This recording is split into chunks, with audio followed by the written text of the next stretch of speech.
कुख्यात माओवादी कुंदन पाहन एक के बाद एक मामले में कोर्ट से बरी हो रहा है। कोर्ट पहुंचते ही गवाह कहता है साहब नहीं पहचानते कौन है, जबकि 100 से अधिक मामले कुंदन पाहन पर दर्ज है। तमाम लोग जानते हैं कि कुंदन पाहन किस तरह से अपने वारदातों को अंजाम देता था। भले कुंदन पाहन ने आत्मसमर्पण कर दिया और 2017 से सलाखों के पीछे है, लेकिन इसके खौफ की वजह ही है कि गवाह कोर्ट में मुकर रहा है। अभी हाल ही में 5 करोड़ रुपए लूट मामले में कोर्ट में कुंदन का गवाह मुकर गया था। कोर्ट पहुंचते ही मामला टिका नहीं। इसके बाद अब कुंदन पाहन पर पुलिस पर हमला करने मामले में भी सुनवाई हुई, जिसमें न्यायायुक्त संजीव झा की अदालत ने फैसला सुनाया और कोर्ट ने साक्ष्य और गवाहों के अभाव में कुंदन पाहन को बरी कर दिया।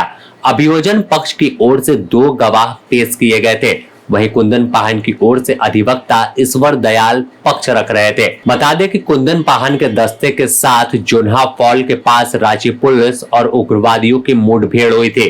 पुलिस को सूचना मिली थी कि उग्रवादियों का दस्ता किसी बड़ी वारदात को अंजाम देने के लिए इकट्ठा हुए हैं। सूचना के बाद मोरी ओपी और अनगढ़ा पुलिस मौके पर पहुंच ही रही थी, नक्सलियों को खोज रही थी। इसी बीच जोन्हा फॉल के पास नक्सली दस्ते की गाड़ी जिसमें कुंदन पाहन सवार था, वह पुलिस जीप से टकरा गई। रोड खराब था और यही वजह थी कि सामने से उसकी टक्कर हुई। पुलिस कर्मियों ने जैसे ही देखा कि इसमें हथियार के साथ नक्सली बैठे हैं और नक्सली भी देखा कि सामने पुलिस है, तो लगातार वह फायरिंग करना शुरू कर दिया। पुलिस वाले कुछ समझ पाते तब तक नक्सली गाड़ी छोड़कर जंगल का फायदा उठाकर भाग निकले थे। इस दौरान दोनों ओर से दर्जनों राउंड गोली चली थी। नक्सलियों के भागने के बाद उनकी गाड़ी की तलाशी ली गई तो भारी मात्रा में विस्फोटक और नक्सली सामान बरामद किए गए थे। मामला 2009 के 24 अक्टूबर का है। यह ऐसा समय था जब कुंदन पाहन का आतंक पूरे इलाके में बोलता था। कुंदन के खिलाफ बुंडू, तमाड़ समेत रांची और खूंटी के अलग अलग थानों में 100 से अधिक मामले दर्ज है। अगर देखें तो इस मामले से पहले कैश लूट मामले में भी कुंदन को बरी किया गया था।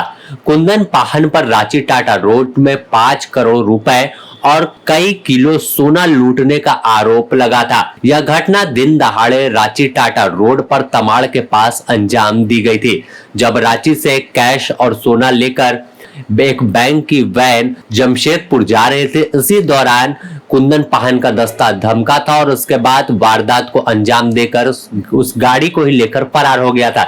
इस मामले में भी साक्ष्य और गवाहों के अभाव में कोर्ट ने कुंदन को बरी कर दिया था। कुंदन के खिलाफ अभी भी हालांकि वह जेल में रहेगा, क्योंकि 100 से अधिक मुकदमे दर्ज हैं, लेकिन एक एक कर मामले में उसे बेल मिल रही है। बता दें कि कुंदन पाहन ने 14 मई 2017 को खुद ही रांची पुलिस के सामने आत्मसमर्पण किया था। कुंदन के आत्मसमर्पण के बाद लगा था कि कुंदन अब वापस से मुख्यधारा में लौटा है, तो इसके तमाम केस के ट्रायल होगा और इसे सजा हो सकती है। लेकिन अभी तक जिस तरह से देखा जा रहा है कि जेल में बंद है, लेकिन एक एक कर मामले में से बेल मिलती जा रही है, साक्ष्य के अभाव में बरी हो रहा है। तो हो सकता है कि आने वाले दिनों में और भी मामलों में अगर दोष करार नहीं दिया जाता है और बरी हो जाता है, तो कुंदन पाहन लोगों के बीच में आ सकता है।